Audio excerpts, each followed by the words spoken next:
You've had somewhat of an interesting summer, a non-traditional summer that hit the net recently. Talk to us about what you've been up to this off-season. I was just in China for 2 weeks, practicing with the monks, trying to put my body through different things that I had never done before. I love this. The difference between great and greatness is what you're doing that's different from the masses. Remember that clip during the All-Star break when Victor Wembanyama's talking to Nikola Jokic? You really wrote a book? Yeah, I read before every game. Jokic putting his head down is kind of weird because he's doing the oddest things during the offseason. Playing some sort of soccer, volleyball, training his horses. I mean, him himself should know that to be as great as you are, Mr. Jokic, you have to be doing things that other people aren't. And so in this video, let's look at some of Victor Wembanyama's side missions. I mean, first of all, being a guy who's 7'4" and moving like a guard sometimes, you have to train completely different than everybody else because your body is alien. So everybody's seen those videos of him crawling around on the floor, showing insane levels of flexibility. He has to train this way so his joints and his muscles react the way that he wants them to and limits the chances of him being injured early in his career. He's an alien. This monk training isn't really about muscle, although I'm sure he's worked some muscles that he's never touched before. But this monk training is more about mindfulness, strengthening your mind, creating that discipline, and quieting all the noise so that when you're in a pressure situation,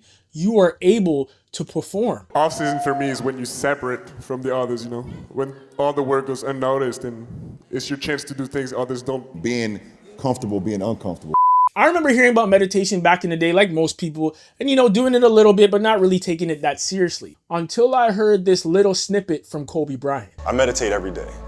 And I do it in the mornings, and I do it for about 10 to 15 minutes. I have a calmness about whatever comes my way and a poise, and that comes from starting the morning off with meditation. Not only did it help him with sleeping, which is clearly essential, ask LeBron James, but it helped him create that superpower within himself to clear his mind whenever he wants to, whether it's deep breathing, whether it's just closing your eyes for a moment, whatever it is, to clear out all the noise. And Victor Wembanyama decided to go all the way to the Shaolin Temple, Wu-Tang, and tap into the source to see how to become more mindful. So not only is he doing kicks and moving his body in ways that are unconventional to most, he's sharpening his mind and creating that discipline. So when he's on the free throw line, this heckler in the back can't get to him. But some other duly noted side missions from Victor Wembanyama. I mean, we all know this guy's a big chess player. I don't know how good he is. I'd love to challenge him one day.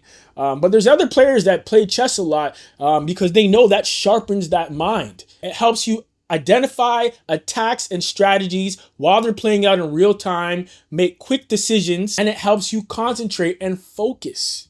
There's tons of sports science data out there that tells you that the guys who focus on one point longer end up shooting the ball with more accuracy. So for basketball players, it's staying laser focused on the rim. For baseball players, it's staying laser focused on that ball coming towards them. Anybody who keeps their eye on the ball or on the rim or just keeps their eye on the target longer ends up hitting that target with higher accuracy than other people. And sharpening your mind and sharpening that focus will help you do that. But okay, so Victor is playing chess. What else? Well, I saw this clip of him trying to do some keep-ups, and you could tell that he probably used to play football when he was young. Parce que Victor est français, et évidemment, les Français aiment bien le foot. But of course, after his growth spurt and wearing a 20.5 in US men's shoes, it's going to impact his coordination. I mean, you can't really play football at that point when you're that tall. The tallest player I can think of is Peter Crouch, and he wasn't no 7'4". But what else, Victor? What else you got for this off-season side mission? I've recently always wished I was tall. What's it like? Bender, the true measure of a man is not his physical stature. Not when you're short, it ain't. Leave it to Wembanyama to be a height-shaming alien on Futurama. Yo, I like this kid. He's just doing his own thing. He doesn't care what you or I think. He does what makes him happy. He's focused on the task. And if his body holds up, this kid is going to be here for a long time. Like, y'all need to remember, Wemby led the league in blocks last season. And he only played 46 games. Yo, this guy is scary. So if you're going into year 3 of the league, you're leading the league in blocks without playing a full season, bruh, you can listen to the vets a bit, but at the same time, do your own thing because nobody's done what you are about to do. And all of the greatest NBA players, scratch that, all of the greatest athletes of all time have their way of doing something unconventional that the rest of the field are not doing. I remember when I was younger, hearing NFL players doing ballet. Canton Ballet's benefit performance that combines the world of football and the arts. And what we do is we take some of the top high school football players in Stark County, we pair them together with dancers at the Canton Ballet.